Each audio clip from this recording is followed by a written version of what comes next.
Coach, you got an opening statement? Number one, we're really looking forward to playing at home for 4 straight weekends. 2 weekends on the road against really, really good competition. You know, we learned a lot about our team. I think sometimes, you know, one year we were 33-0 before we lost, and we didn't hit adversity until April. And we've already seen a lot of adversity already.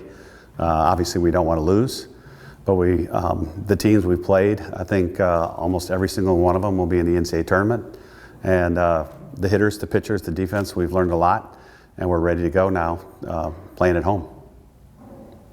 When Larissa was out here, I asked her, you know, her message to the freshmen opening, you know, their season at Rhodes this weekend. She said it was kind of soak it all in. What's your message to the younger girls? Same thing. You know, that's one of the reasons why we play fall ball. So it's like a dress rehearsal. So now they've already done that. They put on the uniform. They've had friends and family. We had, you know, almost 1,000 people at one of the fall ball games because the weather was good. So if they do have butterflies, which almost everybody will, the key is they're flying in the same direction. They don't need to be going everywhere. And butterflies are fine. Just get them all in the same direction. And then once you step onto the field, I think all that'll go away and they'll just play. Like the other night, you know, Maddie Hubbard goes home to Huntsville, and I texted her the night before and I said, hey, you're gonna start, you're in the lineup. Thank you. And then she's 1 for 3 and makes a really good play at the beginning of the game. So once she starts, or once they start on the field, then it just becomes, you know, playing like in Little League. You had 8 different batters that recorded a run in that past game. Can you talk a little bit about the depth of your team this year? It's really good. I'm glad you brought it up because we're too deep in every position, including catcher, which is a rarity. But every single position, I would feel comfortable with 1 or 2. And there's a lot of kids, infielders especially, they could play all 4 positions, not just shortstop, not just second base, but I'd be like, okay, go to first, go to third. You know, our 2 catchers, Riley could play third, she could play second, she could play short if we really needed her. Marley could play any outfield position and first base. So that is a rarity. And they're also green light girls. So not only are they very athletic, but they have speed. And I think that's probably the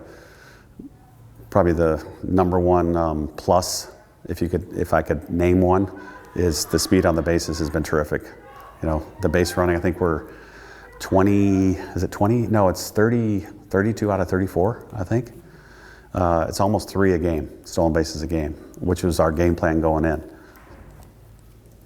Coach, after the games you guys have played so far, how would you assess where the pitching staff is at? If Lance was standing here, I'd say a C. Too many freebies. We have not gotten ahead of enough hitters.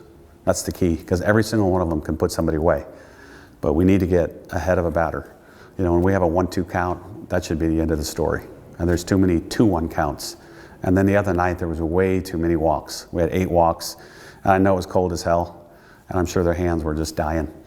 But 8 walks in a game is just way too many. That's way too many freebies. And then that was the first game all year that we did not commit an error. So team defense was good that night. But we got to put it together. We have not played a complete game by any means, offense, defense, pitching. And you know, one of the coolest words to say is yet. We have not played our best game yet.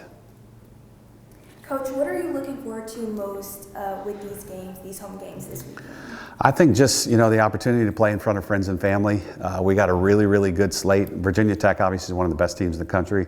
This is the 3rd time they've come here, and as a matter of fact, you know, last year they came and they bust home, and about an hour into the ride, the assistant coach calls me, and I really thought that somebody forgot a bat bag or a uniform or something, and his first thing was, hey, coach wants to know if we can come back. I said, sure. And he goes, no, next year. I was like, yeah. So that was an easy get for a top 20 team to come back to the Rhodes House. So just to have quality competition come in, I know it's going to be a little cooler on Friday. Hopefully the weekend's going to warm up as we go along. But just the opportunity for 9 newbies to play at the Rhodes House. And on Saturday, we get to honor one of the first of 5 senior days, and Emily Winstead Day. So we'll get it going with her on Saturday. Coach, we got to talk to Coach Ashley Johnson with gymnastics, and she mentioned your runway analogy. Yes. Oh, good for her. You know, starting the season off 6-5, but being able to play at home coming up. Can you talk a little bit about what that analogy means to you and your team? Well, I think Nate could use it too. You know, not every team is going to play perfect from game 1 to game 65, and that's how many we play. And she's got a lot of meets, and obviously Nate's going to play 34 to 40 games. You know, and some teams just need a little bit longer runway to take off.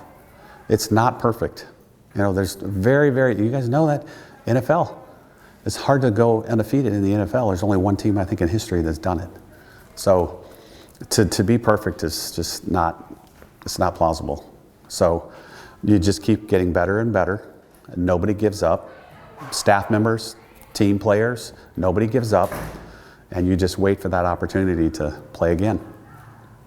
When we were coming in, I heard a little interaction between the Johnson sisters. One said something to Jenna. It was like, good speech, you're old. Talk about, I forget exactly what Jenna's role is with the team this year, so remind me of that. And Jenna got hired by Learfield. Okay. So she's working on her master's degree, but she was hired by Learfield after she graduated undergrad.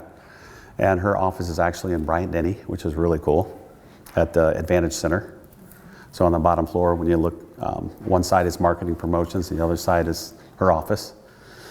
She's been working with a lot of NIL stuff, behind the scenes stuff, sponsorships. So has done a great job, and she's going to do that thing tomorrow at Baumhauer's with me and like 6 of the girls. So That's awesome. she's been really great And she for comes us. back and Oh, yeah. obviously talks to the team and everything. Oh yeah, yeah. Her and Lexi Graber came and talked for about 45 minutes about just female athletes and opportunities in NIL space and, you know, do's and don'ts, because they both were very successful with that. Coach, after the games that you've played, and you mentioned learning about your team kind of in your opening, particularly as it pertains to closing out games, what has your team learned in that area so far? Well, number one, you know, when you get somebody down, you need to finish them off. And when you're the home team in softball, you can run rule somebody. So you don't have to go out and play defense. So in the 5th or the 6th, end it, you know. The best way to respect an opponent is to kick their butt, right? That's what Missouri did to us last night. I know it's weird, but they were very, very good. And obviously they respected the hell out of Nate and his team. And we have to match that, you know.